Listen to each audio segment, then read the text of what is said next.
Atenção! Começa agora uma teleaula de matemática do ensino médio. Você vai assistir a teleaula de número 60. Bons estudos!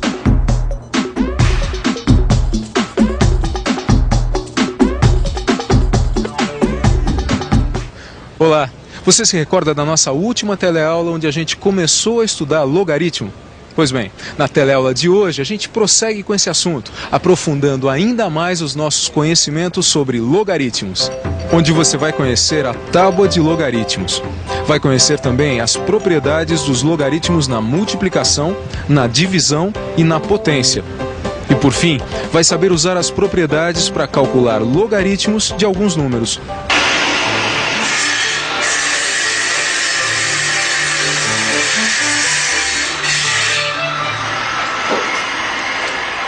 Tábua de logaritmos? O que será isso, hein, Jorginho? Não sei.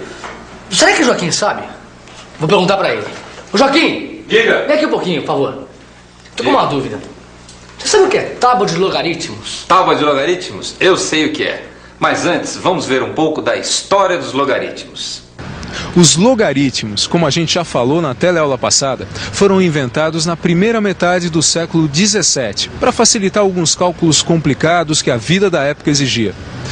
Mas que cálculos complicados será que eram esses em pleno século XVII?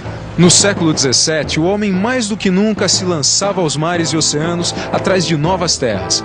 Para se movimentar, os navegantes determinavam sua posição fazendo observações de certas estrelas. Quem trabalhava muito em função da posição das estrelas e planetas eram os astrônomos. Tudo para tentar prever eclipses, marés, cometas e outros fenômenos da natureza. Os banqueiros também tinham um trabalho e tanto para calcular os juros dos empréstimos. Mas os cálculos complicados daquela época não ficavam só por aí. Existiam ainda muitas outras atividades que exigiam e muito dos matemáticos. Por isso, quando as primeiras tábuas de logaritmos apareceram, foram recebidas com muita festa e alegria. Sabe por que tanta festa? Porque as tábuas de logaritmos possibilitaram maior rapidez em cálculos que na época seriam praticamente impossíveis de se fazer. Agora, o que é uma tábua de logaritmos?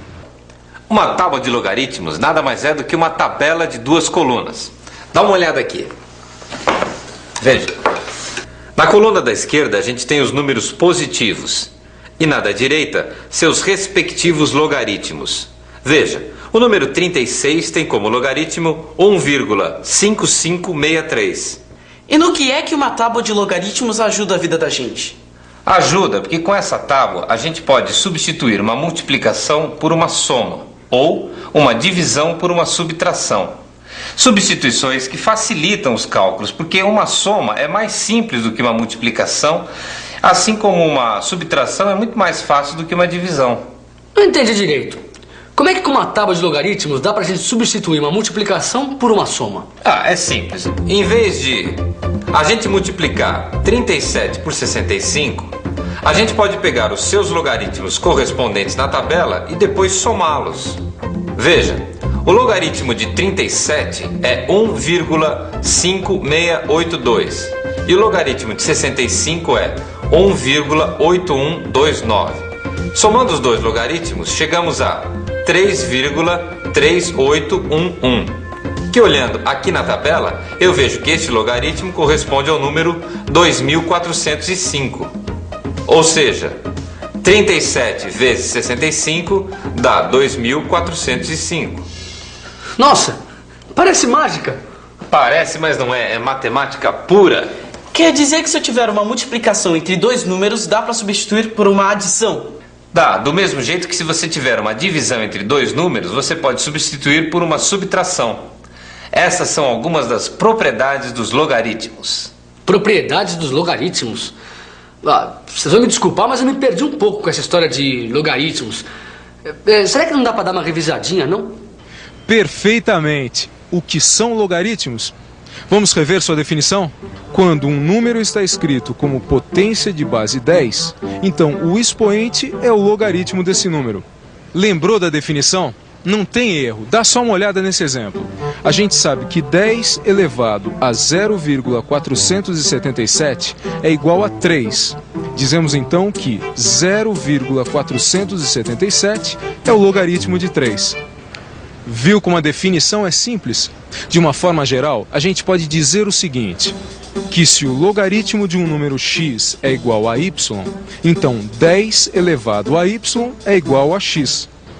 E para não ficar nenhuma dúvida, dá uma conferida num outro exemplo.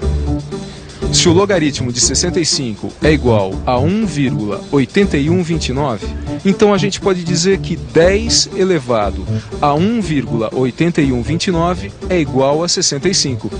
E aí, deu para relembrar a definição de logaritmo? Ah, agora sim, né?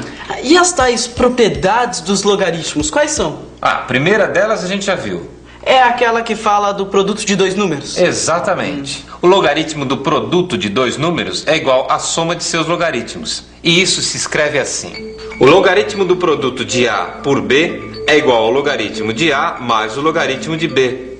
E essa propriedade a gente pode usar para quê, hein? Bem, a gente pode usar, por exemplo, para calcular o logaritmo de 6, conhecendo o logaritmo de 2 e de 3. Como assim? Bem, aí está o nosso problema.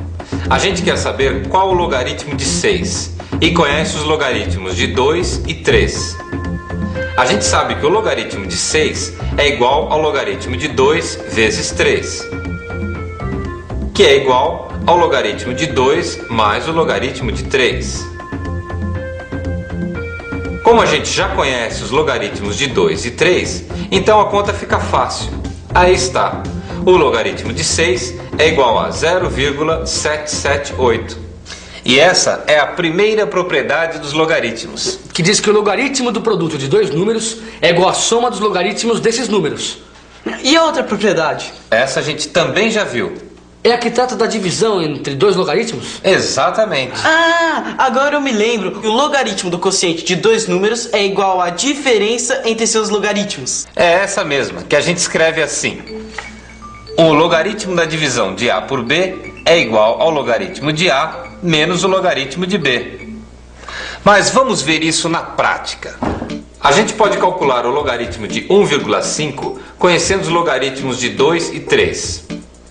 Como a gente sabe que 1,5 é igual a 3 dividido por 2, então o logaritmo de 1,5 é igual ao logaritmo de 3 sobre 2, que é igual ao logaritmo de 3 menos o logaritmo de 2, que são valores que a gente já conhece.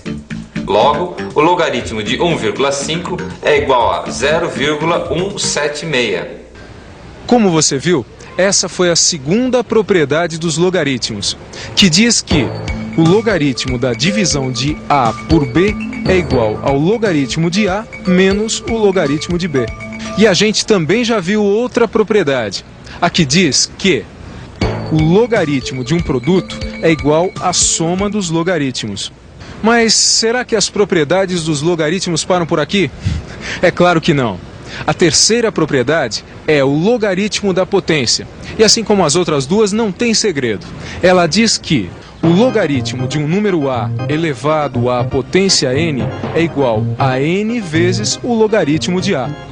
Quer ver aonde essa propriedade pode ser usada? Bom, com ela a gente pode, por exemplo, calcular o logaritmo de 25 se a gente conhecer o logaritmo de 5. Como é que isso é possível? Vamos pensar um pouco? Vamos pensar um pouco.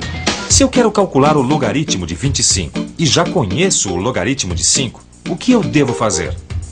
Já sei, vou aplicar a propriedade do logaritmo da potência. Eu sei que o logaritmo de 25 é igual ao logaritmo de 5 ao quadrado. E sei também que o logaritmo de 5 ao quadrado é igual a 2 vezes o logaritmo de 5. Agora é só fazer as contas. E eu chego ao resultado de que o logaritmo de 25 é igual a 1,398. Como você está percebendo, usando os logaritmos de alguns números, a gente pode calcular os logaritmos de muitos outros números. Mas vamos ver alguns casos especiais. Veja que o logaritmo de 1 é 0. Isso porque 10 elevado a 0 é igual a 1. Já o logaritmo de 10 é igual a 1. Veja que 10 elevado a 1 dá 10. E o logaritmo de 100 é 2, porque 10 elevado ao quadrado é 100. Assim como o logaritmo de 1000 é 3. E por quê? Porque 10 elevado a 3 é 1000. Nossa, mas até que não é tão difícil essa história de logaritmo. E logaritmo negativo? Existe? É claro que existe. Os logaritmos dos números decimais entre 0 e 1 são negativos. Quer ver um exemplo? Vamos pegar um número decimal entre 0 e 1. O 0,12, por exemplo. Vamos calcular o seu logaritmo e ver se ele é mesmo negativo.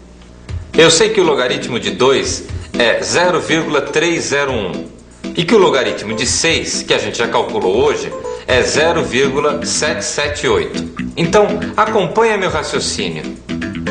Repare que 0,12 é igual a 12 dividido por 100. Logo, o logaritmo de 0,12 é igual ao quociente do logaritmo de 12 por 100. Olha aí a segunda propriedade. E o que é que ela me diz?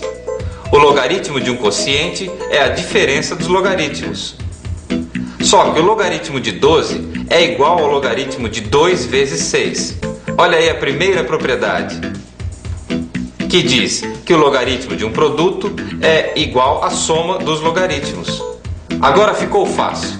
A gente já sabe os valores dos logaritmos de 2, 6 e 100. Então é só substituir. E aí está. O logaritmo de 0,12 é igual a menos 0,921. Viu como os logaritmos dos números decimais entre 0 e 1 são negativos? Mas e o logaritmo de 0? Quanto é que vale? O logaritmo de 0 não existe. E você saberia me dizer por que ele não existe? Se o logaritmo de um número é o expoente desse mesmo número, escrito como potência de base 10, então não dá para ter mesmo o logaritmo de 0. Isso porque não existe uma potência de base 10 que seja igual a 0. É isso aí, Zeca. E os números negativos? Tem logaritmo? Não, só os números positivos têm logaritmo. Mas por hoje chega, porque também não adianta a gente querer aprender tudo de uma vez só. O importante agora é você saber o que aprendeu até aqui. Portanto, é hora da revisão. E atenção, se liga aí que é hora da revisão. Na teleaula de hoje, você conheceu a tábua de logaritmo. Conheceu também as propriedades dos logaritmos na multiplicação, na divisão e na potência. E por fim, viu como usar as propriedades para calcular logaritmos de alguns números. De tudo que a gente aprendeu hoje, tem uma coisa que é muito importante você ter em mente.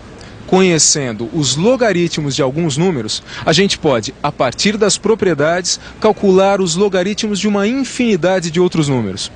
No livro, você vai encontrar uma pequena tábua de logaritmos para poder consultar e resolver os exercícios. Bom, agora é com você. Tchau!